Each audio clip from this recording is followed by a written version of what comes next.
안녕하세요. 민수기 19장입니다.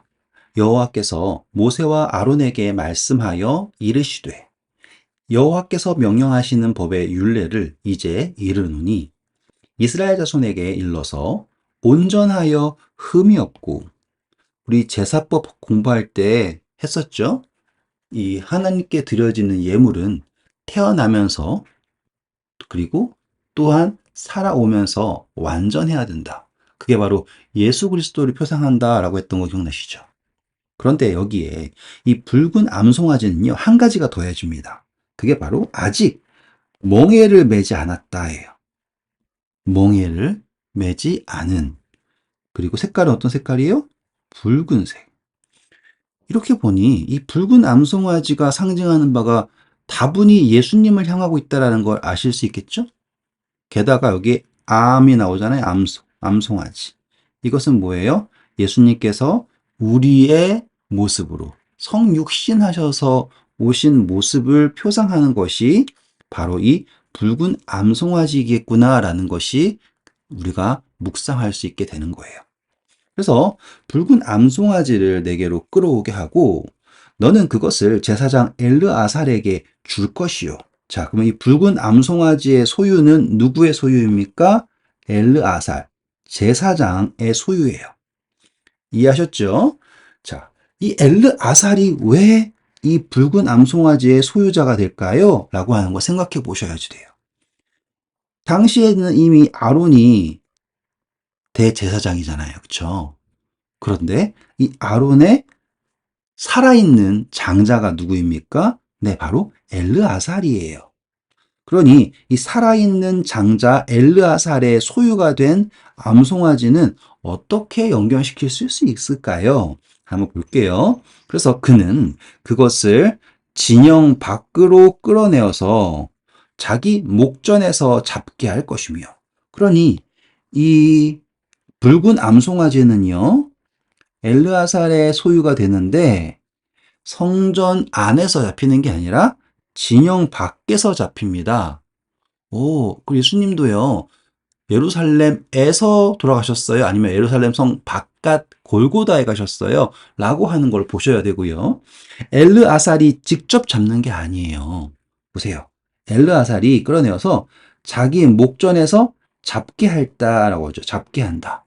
다른 성경들 보시면 사람들에게 명령하여서 자기 목전에서 잡게 한다라고 나와요. 그러면 이 붉은 암송아지는 엘르아살이 죽이는 게 아니에요. 사람들이 죽이는 거예요. 사람들이 준비하고 사람들이 죽이는 겁니다. 누가요? 이스라엘 자손들이요. 제사장 엘르아살은 손가락에 그 피를 찍고, 엘르아살 손가락에 그 피를 찍고 그 삐를 어디로 가져옵니까? 회막 앞을 향하여 7번 뿌리고, 그러니까 회막 앞을 향하여서 뿌린다예요. 아시겠죠? 향하여서 7번 뿌리고 그 암소를 자기 목전에서 불사르게 하되, 그러니까 불사르는 것도 누가 합니까? 네, 이스라엘 자손들이 하는 거예요. 그것을 바라보고 있는 사람은 누구요? 엘르아살. 이 장면을 이해하셔야지 됩니다. 그래서 이 엘르아살과 붉은 암송아지의 역할을 우리가 볼 수 있게 되는 거예요. 그 가죽과 그 고기와 그 피와 똥을 불사르게 하고, 무슨 뜻이에요? 모든 것을 다 태우는 거예요. 모든 것. 모든 것을 다 태웁니다. 그러면 번제와도 같네요. 하지만 그 번제가 보통은 다 구별되지 않습니까? 여기 보세요. 모든 걸 다 태우죠. 여기서 진짜 상징적인 것들이 너무 완벽하게 등장하지 않습니까? 예수님께서 우리를 위하여서 모든 것을 드리는 그 장면과 일치시킬 수 있을 거예요. 동시에 제사장은 백향목과 우술초와 홍색실을 가져다가, 이거 우리 어디서 봤어요? 네, 바로 나병 환자가 정결하게 되는 예식에서 등장했던 것들이죠. 그러니 이 붉은 암송아지의 제를 드리는 이 과정 자체가 정결하게 되는 것을 목적을 하는데, 자, 우리 기억나세요? 비둘기 2마리가 준비되었죠. 그래서 한 비둘기는 살아있는 물, 흐르는 물에서 그 질그릇 안에서 죽고, 다른 한 마리는 그 질그릇 안에 있는 그 죽은 비둘기의 피에 적셔졌을 때, 백향목, 우슬초, 홍색실했을 때 그 다른 비둘기가 생명을 얻고 자유를 얻죠. 같은 의미가 여기서도 등장할 겁니다. 홍색실을 가져다가 암송아지를 사르는 불 가운데 던질 것이요. 그러니 백항묘, 우슬초, 홍색실이 함께 타네요. 제사장은 자기의 옷을 빨고 물로 몸을 씻은 후에 진영에 들어갈 것이라. 그가 저녁까지 부정하리라. 그래서 이제 엘르아살은 돌아갑니다. 송아지를 불사르는 자들, 사람들이에요. 자기 옷을 물로 빨고 물로 그 몸을 씻을 것이라. 그도 저녁까지 부정하리라. 그래서 이 두 집단이 제사장 그리고 백성들 다 몸을 씻고 돌아갑니다.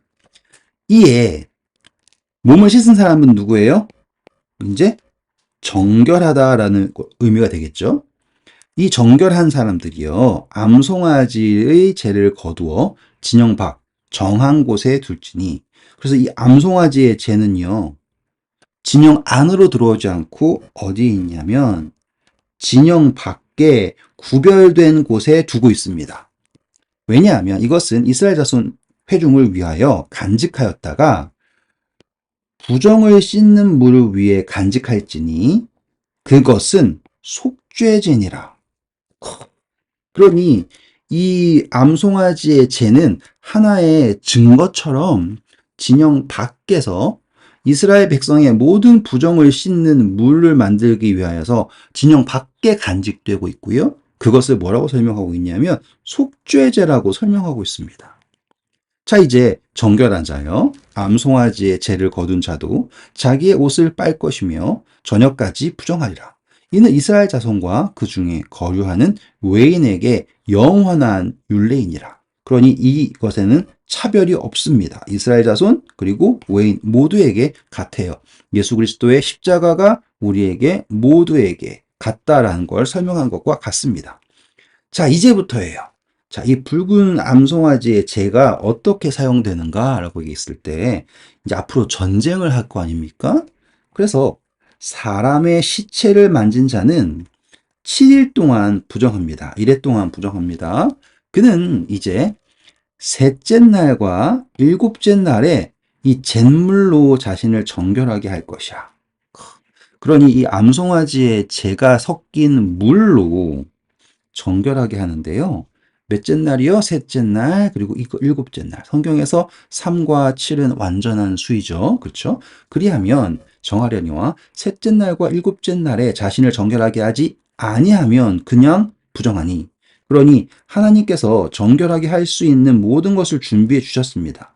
그런데 셋째 날과 일곱째 날에 정결하게 할 수 있는 기회를 주셨음에도 불구하고 그렇게 하지 않으면 스스로를 부정하게 두는 것이겠죠. 누구든지 죽은 사람의 시체를 만지고 자신을 정결하게 하지 아니하는 자는 어떤 의미가 되는가? 바로 여호와의 성막을 더럽힌다. 왜요? 이스라엘 백성들은 그들 존재 자체가 하나님의 성소와 일치되기 때문입니다. 그가 이스라엘에서 끊어질 것은 끊어진다라고 나왔죠? 근데 하나님께서 끊으셨어요? 아니죠. 스스로를 부정한 데에 두었잖아요. 스스로 끊어지는 겁니다. 정결하게 하는 물을 그에게 뿌리지 아니하므로 깨끗하게 되지 못하고 그 부정함이 그대로 있음이니라. 그러면 이 정결하게 되는 물, 이것은요, 하나님께서 이미 먼저 드려주신 속죄제예요, 속죄. 그리고 이 속죄제에 참여하는 것은 스스로 선택하는 거예요. 몇 번이요? 2번이요. 셋째 날, 그리고 일곱째 날. 자, 이제 다 반대로예요. 장막에서 사람이 죽을 때의 법은 이러하니, 그러니 이제 시체를 만졌는데 이 장막에서 사람이 죽었을 때는요, 어떻게 하냐. 누구든지 그 장막에 들어가는 자와 그 장막에 있는 자가 1회 동안 부정할 것이며, 그 장막 안에 있는 모든 사람들은 부정하대요. 이것도 이제 묵상이 가능하겠죠. 이 장막을 우리가 살고 있는 세상으로 놓으시면 또 함께 묵상할 수 있는 그런 디딤돌이 됩니다. 1회 동안 부정할 것이며 7일이죠. 7일 뚜껑을 열어놓고 덮지 아니한 그릇은 모두 부정하니. 참 위생적이죠. 그렇죠? 뚜껑이 열려 있다라고 하는 것은요, 그것에 닿지 않아도 그 집 안에 있다라는 것만으로도 부정해진다. 그러니 우리의 세상에 함께 살고 있다라는 것만으로도 부정에 가까워진다라고 하는 적용이 가능할 것입니다. 누구든지 들에서 칼에 죽은 자나 시체나 사람의 뼈나 무덤을 만졌으면 이래 동안 부정하니, 그쵸? 생명 없음과 접촉했다라는 거예요. 그 부정한 자를 위하여 죄를 깨끗하게 하려고 불사른 재를 가져다가 흐르는 물과 함께 그릇에 담고, 우리 나병 정결하게 하는 것과 똑같죠? 정결한 자가 우슬초를 가져다가 그 물을 찍어 장막과 그 모든 기구와 거기에 있는 사람들에게 뿌리고, 또 뼈나 죽임을 당한 자나 시체나 무덤을 만진 자에게 뿌리되. 자, 여기서 우슬초로 나를 정결하게 하시고 라고 하는 이 다윗의 노래가 바로 이런 겁니다. 이제 성경을 한 장씩 읽어가다 보니까 그동안 어렴풋하게 알던 것들이 보이시죠? 그래서 우슬초로 나를 정결하게 하시고 라고 하는 게, 우슬초를 가져다가 이 붉은 암송아지의 재물을 찍어서 뿌리는 것, 정결하게 하는 것 말하는 거예요. 그 정결한 자가 셋째 날과 일곱째 날에, 이 정결한 자가 누구일까라는 거 묵상해 보시면 나오겠죠.